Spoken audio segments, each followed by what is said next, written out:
सांगलीकरांना वेठीस धरणाऱ्या सांगली चिंतामणी नगर रेल्वे पुलाचं काम सुरू करून 1 वर्ष पूर्ण झाले. अद्यापही ते काम पूर्ण झाले नाही. त्याबद्दल प्रशासनाचा प्रतिकात्मक वर्षश्राद्ध घालून आंदोलन करण्यात आले.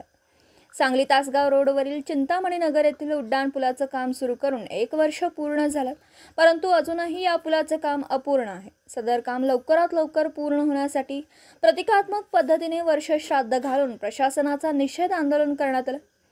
यावेळी सर्व पक्ष कृती समितीचे श्री सतीश साखळकर, श्री पद्माकर जगदाळे, श्री पृथ्वीराज पवार, श्री गजानन साळुंके, श्री कॉम्रेड उमेश देशमुख, श्री शंभूराजे काटकर, श्री प्रदीप कांबळे, श्री प्रदीप बोत्रा, श्री सचिन देसाई, श्री नितीन चव्हाण, श्री लालू मेस्त्री, श्री जगन्नाथ ठोकळे, श्री मनोज सरगर, श्री दीपक पाटील, श्री प्रकाश निकम, श्री महेश साळुंके, श्री ॲडव्होकेट प्रदीप पोळ, श्री इरफान मुल्ला, श्री विक्रम शिंदे, श्री महालिंग हेगडे, श्री प्राध्यापक नंदू चव्हाण, प्राध्यापक पी.बी. पाटील, श्री गिरीश शिंगणापूरकर, श्री अरुण निकम, श्री उमेश आनंदराव पाटील, श्री विजय माळी, श्री आनंदा लिगाडे, श्री हसन इनामदार, श्री अशोक गोसावी सर आदी उपस्थित होते.